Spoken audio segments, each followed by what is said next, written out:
आकाशवाणी लखनऊ से प्रस्तुत है प्रादेशिक समाचार।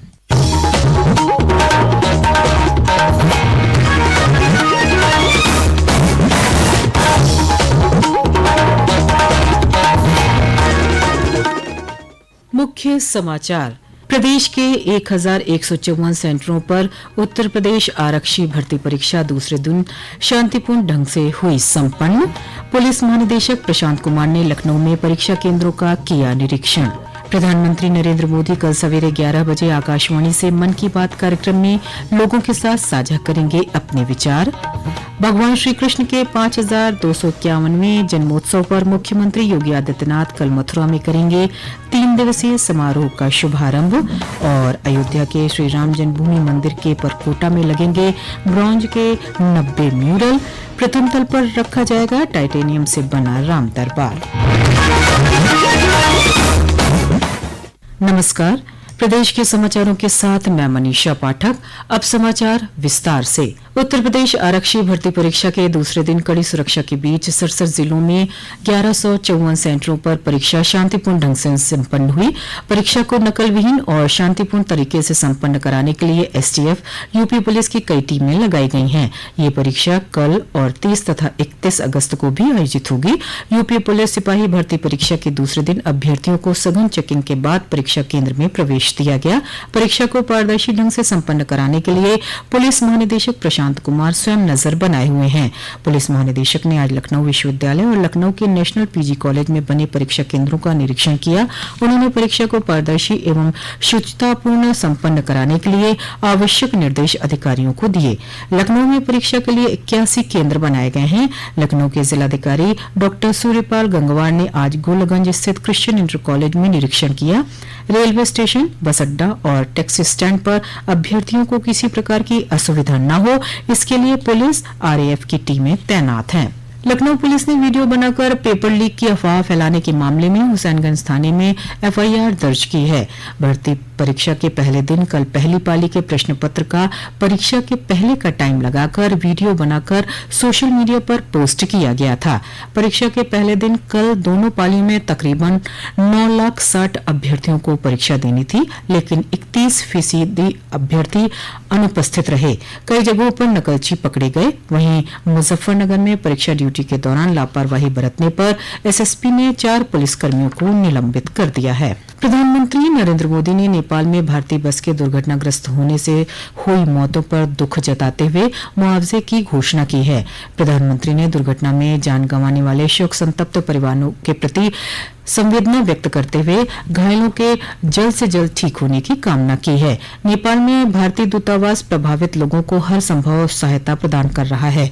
प्रधानमंत्री कार्यालय ने मुआवजे की घोषणा की। इसके अनुसार नेपाल में हुई दुर्घटना में मारे गए प्रत्येक व्यक्ति के परिजनों को प्रधानमंत्री राष्ट्रीय राहत कोष से 2 लाख रुपए की अनुग्रह राशि दी जाएगी। वहीं घायलों को 50,000 रुपए दिए जाएंगे। नेपाल में हुई सड़क दुर्घटना में मारे गए लोगों के शवों और घायलों को भारत लाने के कार्य की निगरानी के लिए युवा कार्य और खेल राज्य मंत्री रक्षा कट से नेपाल की राजधानी काठमांडू पहुंच गई हैं।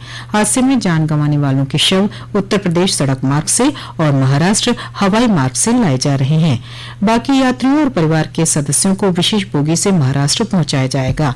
काठमांडू में भारतीय दूतावास के अनुसार नेपाल में कल नदी में बस गिरने से 27 लोगों की मौत हो गई थी और 16 लोग घायल हुए थे। इस बस में 43 भारतीय सवार थे। प्रधानमंत्री नरेंद्र मोदी कल सवेरे 11 बजे आकाशवाणी से मन की बात कार्यक्रम में देश विदेश के लोगों के साथ अपने विचार साझा करेंगे। कार्यक्रम की ये 113वीं कड़ी होगी। ये कार्यक्रम आकाशवाणी और दूरदर्शन के समूचे नेटवर्क, आकाशवाणी समाचार वेबसाइट और news on AIR mobile app पर प्रसारित किया जाएगा। इसे आकाशवाणी समाचार, दूरदर्शन समाचार, प्रधानमंत्री कार्यालय और सूचना तथा प्रसारण मंत्रालय के यूट्यूब चैनलों पर भी सीधा प्रसारित किया जाएगा। लोकसभा में नेता प्रतिपक्ष और रायबरेली सांसद राहुल गांधी आज प्रयागराज में संविधान सम्मान सम्मेलन में शामिल हुए। सम्मेलन को संबोधित करते हुए श्री गांधी ने कहा कि भारत में आबादी के हिसाब से नीतियां बनाने की आवश्यकता है।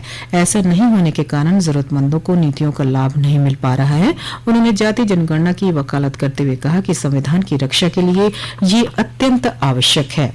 मुख्यमंत्री योगी आदित्यनाथ ने जम्मू कश्मीर विधानसभा चुनाव के लिए कांग्रेस और नेशनल कॉन्फ्रेंस के गठबंधन पर सवाल उठाए हैं। मुख्यमंत्री ने आज लखनऊ में मीडिया से बातचीत करते हुए कहा कि नफरत की फसल काटने वाली कांग्रेस और नेशनल कॉन्फ्रेंस की सियासी जमीन सदा के लिए बंजर हो गई है। उन्होंने कांग्रेस नेता और सांसद राहुल गांधी को कटघरे में खड़ा करते हुए कई सवाल भी पूछे। ये समाचार आप आकाशवाणी लखनऊ से सुन रहे हैं। ताजा समाचार जानने के लिए आप हमारी वेबसाइट news.on.air.gov.in पर लॉग इन कर सकते हैं। इसके साथ ही आप प्रादेशिक समाचारों का ये बुलेटिन हमारे YouTube channel news on AIR Lucknow पर भी सुन सकते हैं। भगवान श्री कृष्ण के 5251वें जन्मोत्सव पर मुख्यमंत्री योगी आदित्यनाथ कल मथुरा में 3 दिवसीय समारोह का शुभारंभ करेंगे। इस मौके पर मुख्यमंत्री 583 करोड़ रुपए की 137 परियोजनाओं का लोकार्पण करेंगे। इसमें बरसाना रोपवे, यमुना में क्रूज, वृंदावन में लक्ष्मण शहीद स्मारक प्रेक्षागृह और मल्टी लेवल पार्किंग सहित अन्य प्रमुख परियोजनाएं शामिल हैं। श्री कृष्ण जन्मोत्सव समारोह के लिए मथुरा को भव्य लाइटों से सजाया जा रहा है। श्री कृष्ण जन्मस्थान सेवा संस्थान के सचिव कपिल शर्मा ने बताया कि जन्मोत्सव पर ठाकुर जी पद्मकांति पुष्प बंगले में विराजमान होंगे। भगवान श्री कृष्ण के 5251वें जन्म महोत्सव को बहुत ही भव्यता और दिव्यता के साथ मनाया जाएगा। श्रद्धालु जिस भाव से भगवान के दर्शन के लिए पधार रहे हैं, दर्शन के उपरांत उनके भाव की पुष्टि हो, इस प्रकार की व्यवस्थाएं सुनिश्चित करने का प्रयास श्री कृष्ण जन्मस्थान सेवा संस्थान के द्वारा किया जा रहा है। ऐसे विशिष्ट जन्मोत्सव में भगवान पद्म कांति पुष्प बंगले में विराजमान होकर भक्तों को दर्शन देंगे और सोम चंद्र का पोशाक भगवान धारण करेंगे। इस वर्ष 25 अगस्त को भगवान को 5251 गैया के घी के दीपक अर्पित किए जाएंगे और वह दीपक भगवान के महोत्सव की शोभा में और वृद्धि करेंगे। अयोध्या के श्री राम जन्मभूमि मंदिर के प्रथम तल पर संगमरमर के बने राम दरबार के साथ टाइटेनियम से बने राम दरबार को भी रखा जाएगा। टाइटेनियम का राम दरबार रक्षा मंत्रालय की संस्था मेघानी ने राम मंदिर ट्रस्ट को सौंपा है। राम मंदिर निर्माण समिति के अध्यक्ष विपिन मिश्र ने बताया कि रक्षा मंत्रालय की ये संस्था ट्रस्ट को ब्रॉन्ज सप्लाई कर रही है। परकोटा में ब्रॉन्ज के 90 म्यूरल बनाए जाएंगे। एक संस्था है रक्षा मंत्रालय की मिढानी, जिसने की ब्रॉन्ज हम लोगों को सप्लाई किया, जिसका की म्यूरल परकोटा में जो लगभग 90 म्यूरल बनेंगे 6 फीट और 4 फीट के साइज के, तो उन्होंने हम लोगों को एक राम दरबार टाइटेनियम से बना करके एक तरीके से संस्था की निष्ठा को जताते हुए दिया है, जो कि ट्रस्ट ने स्वीकार कर लिया और ट्रस्ट का संकेत यह था सदस्यों का कि प्रथम तल पे जहां राम दरबार संगमरमर से बनेगा, उसी के साथ इसको भी पूरे सम्मान के साथ रखा जाएगा।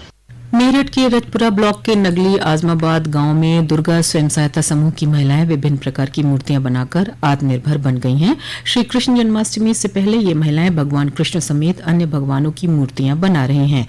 भारत सरकार की दीनदयाल अंत्योदय योजना के राष्ट्रीय ग्रामीण आजीविका मिशन से जुड़कर ये महिलाएं काम कर रही हैं। मुख्य विकास अधिकारी नूपुर गोयल ने बताया कि रजपुरा ब्लॉक में नगली आजमाबाद में दुर्गा एक स्वयं सहायता समूह है, जिसके अंतर्गत टोटल 10 महिलाएं मूर्ति का कार्य कर रही है। जन्माष्टमी का पर्व आने वाला है, तो गाय, बछड़ा और कान्हा जी की मूर्ति तैयार कर रहे हैं। उन्हीं के द्वारा हर एक समय पर अलग अलग मूर्तियां तैयार की जाती है। उनकी मूर्तियां छत्तीसगढ़ में, जयपुर में, दिल्ली में और बहुत सारे ट्रेड फेयर शोज में जाकर बिकती है। इसी का ही एक परिणाम है कि सभी दीदियां आज के टाइम में लखपति दीदियां बन गई है। अंत में मुख्य समाचार एक बार फिर। प्रदेश की 1154 सेंटरों पर उत्तर प्रदेश आरक्षी भर्ती परीक्षा दूसरे दिन शांतिपूर्ण ढंग से संपन्न हुई। पुलिस महानिदेशक प्रशांत कुमार ने लखनऊ में परीक्षा केंद्रों का किया निरीक्षण। प्रधानमंत्री नरेंद्र मोदी कल सवेरे 11 बजे आकाशवाणी से मन की बात कार्यक्रम में लोगों के साथ साझा करेंगे अपने विचार। भगवान श्री कृष्ण के 5251वें जन्मोत्सव पर मुख्यमंत्री योगी आदित्यनाथ कल मथुरा में करेंगे 3 दिवसीय समारोह का शुभारंभ। और अयोध्या के श्री राम जन्मभूमि मंदिर के परकोटा में लगेंगे ब्रॉन्ज के 90 म्यूरल। प्रथम तल पर रखा जाएगा टाइटेनियम से बना राम दरबार। इसी के साथ प्रादेशिक समाचारों का ये बुलेटिन यहीं समाप्त हुआ। नमस्कार।